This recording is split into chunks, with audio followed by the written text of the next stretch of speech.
Hello everyone, it's Sheila back again. Welcome to my channel.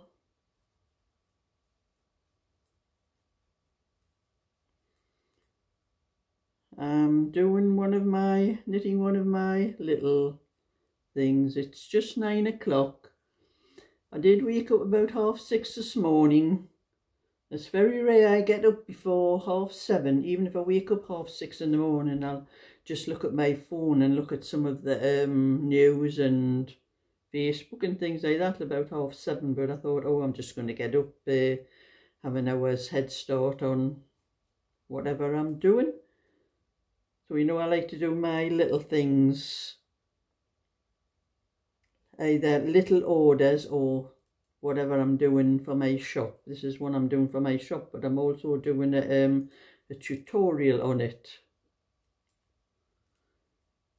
And it will be in a PDF format as well when I get it finished. I have been typing as I go. I've got an office thing. It's a free office thing on my computer, and I just bring up the text page on it, and each little bit I do, I type it in. So I don't wait until I finish the whole thing now like I was before, because sometimes it takes hours to type out the whole thing in the proper format. But this is one I've been doing a while now. I started a little while ago, this one. It's a 26-inch, and with this mixy wool, as you can see, I managed to match what I could on the front. It doesn't match the back perfectly, because naturally the back's wider, so the stripes get shorter.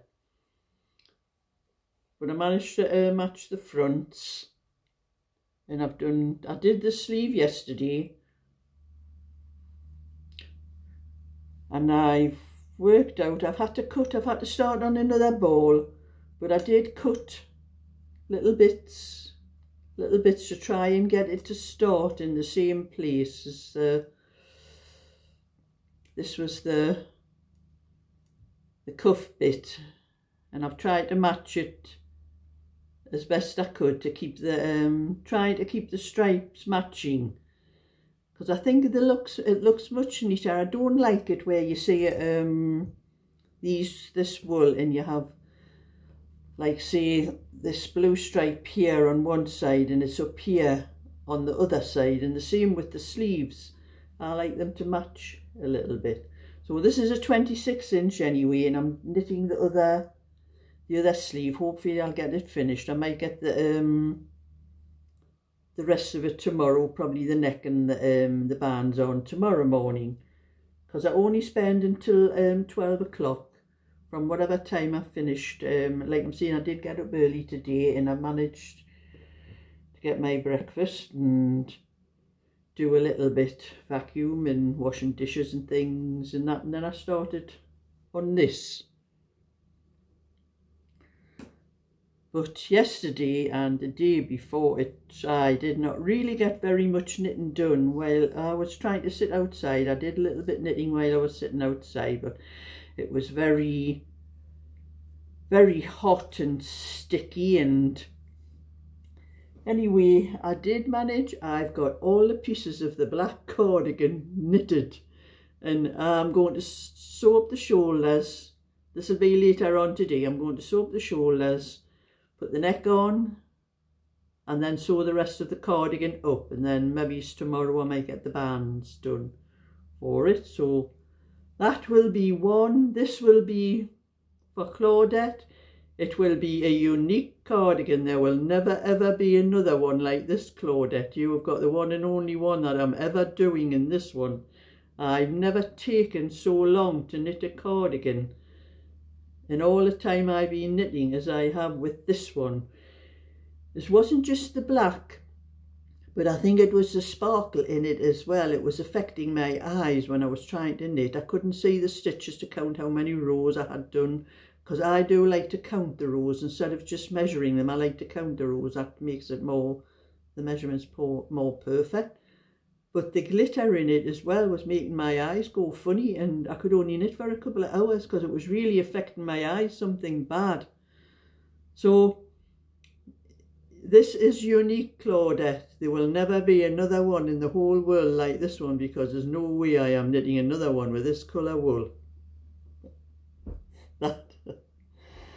And I have some news for you. My other channel, Sheila's Just Knitting, was monetised yesterday. It had went through all the hoops and everything that you have to go through. They do have to check to make sure that the channel can be monetised, that there's no copyright or anything like that. That's why it takes a while to check, but it's only taken about a week. So this little cardigan here that I did, I've already done a PDF pattern, and I have sent out quite a few patterns for it, but I had done a tutorial as well, but I was waiting until my channel was monetised before I put it up. Otherwise I would have lost anyone that had clicked on it and all that. I would have lost any revenue that I might have made off it. So this is going up on that channel today, and this is an order for one of my little ones I do in the morning. This is an order for a lady, and this is the same lady. I've done a little pink one for her as well. She wanted a white one and a pink one. I've done a different pattern. I haven't done a tutorial for this one, but I have done a PDF format. So this is another 16-inch one that's in PDF format that anybody can have if they want it. So that's two little ones I'll have to send out. And that same lady asked me if I would do a doll's blanket. Must be for her granddaughters, or more like a great-granddaughter probably, because I think she's about my age. She wanted it for the doll's pram. So when I thought I was going to be near finished these, I messaged her again and asked her what size blanket she wanted. Well, she said for a year old. I don't like to message her again, say I wanted inches, I want to know what size you want the blanket, not the doll, not the pram. But I thought if it's for a year old, it's only going to be a small blanket. So I started a little bit of that. Little bit of wool I had left over from these two cardigans. I'm doing it in a crochet. Here's the two little bits of white. And so I thought if I do it about, I'm losing a stitch there. I've got those wrapped up.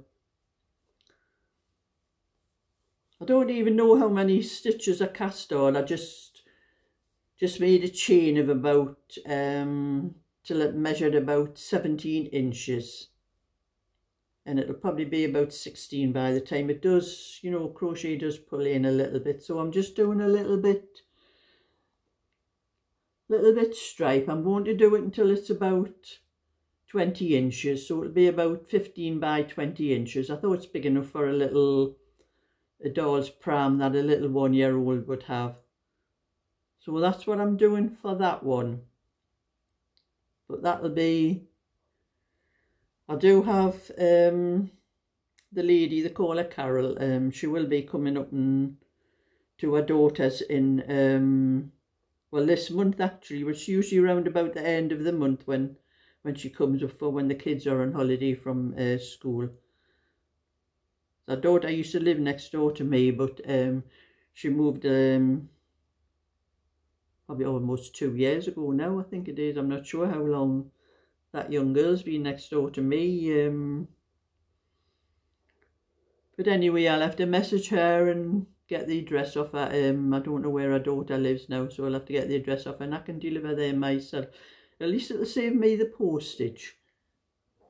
So that's another little job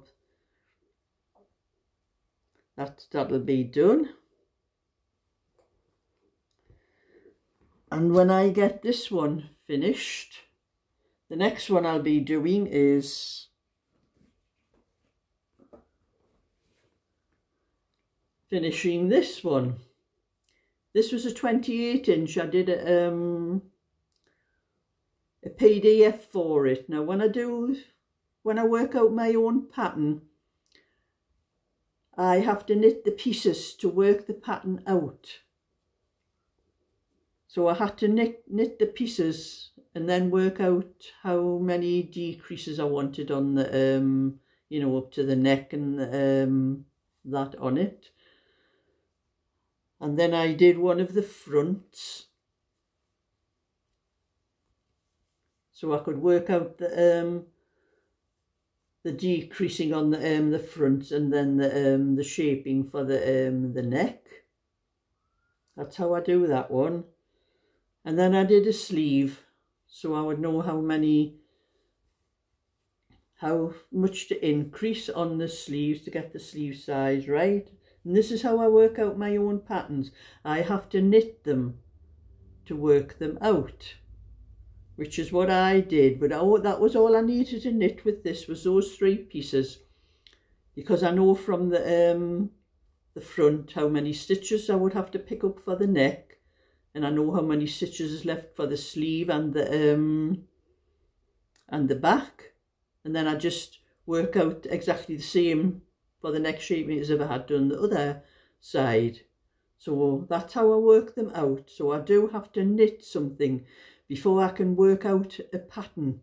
So anyone who thinks I can just write it down straight out of my head, I can't. I have to knit the pieces first. So I have a sleeve and one of the sides to do on this one, and then put the neck and the bands on. And that one will be finished. And these are all going on my shop when I get them sorted. And the same with this one. After that one's finished, I'm going to do this one, which I did start quite some time ago. It's a little boy's cable and must-stitch cardigan. This is Aran, this wool, which I did start that one. That's all I've got done. The back of that one, that's not one of my own patterns. That is actually one off a pattern. There's one I used to do for my kids when they were little. It was a nice one for little boys.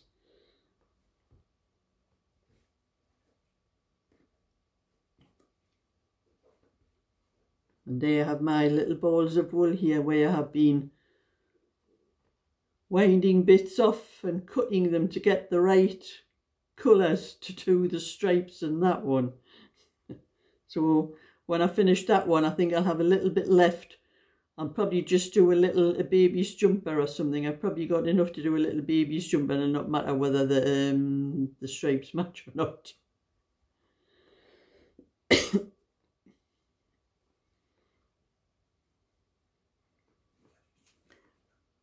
And so now I'm going to finish this video, and then I'm going to put the tutorial for this little white one up on my other channel, and hope to get quite a few views so I can get a little bit of revenue off that one. And then after that one, this one will be going up as a tutorial. It'll be a PDF, it'll be a tutorial as well. And depending on the weather this afternoon, I might sit outside and do a little bit knitting, because it's not quite as hot. It's been really too hot the last few days, and even when I was sitting outside trying to knit, I've got just a little tub of talcum powder. I was using that in my hands, but it was only lasting for a couple of minutes, and my hands were hot and sticky again. And I ended up taking one of those, you know, those little blocks that you freeze for your freezer when you do shopping, and you have to keep them cold in the bag. I have 1 or 2 of them, and I was taking them out and rubbing my hands over them to cool them down. That seemed to work a little bit better than the talcum powder. But after a while, there was a lot of condensation on them, so I was having to dry my hands after I was rubbing them on them. But they did help because it was cold. And I had made a jug of lemon water, and it was in the fridge, so every time I was having a glass, I had quite a few glasses of that, because it was straight out of the fridge and it was very cold. So every time I was picking the glass up, I had my hands around the glass like that to get the sweetener off my hands. But it is terrible trying to knit in hot weather we're not used to that kind of hot weather up this part of the country. We don't usually, we're lucky if we get 20 degrees up here. I think it was 27 or 28 yesterday, which was far too hot. The day before as well. But the sun did disappear yesterday later on in the afternoon, round about 2:30 or something like that. It did disappear, but it was still very hot and close. It was just too warm. I just could not knit the way I normally did. When I was trying to knit, my hand was sticky and the needles were sticking on the needle. They wouldn't slide up and down the needle like they do normally. So I ended up, I had to come in the house, and that was when I finished the black cardigan, the other black sleeve that I was doing on the cardigan. That was when I managed to finish that, but I wouldn't have been able to do it if I had sat outside. But anyway, that's my little bit for today. So give a thumbs up and subscribe, and I'll catch us all another time. So check out my other channel if you want to see the tutorial for the little white one, and give me a few views to get a little bit revenue to start me off on my other channel. So bye for now.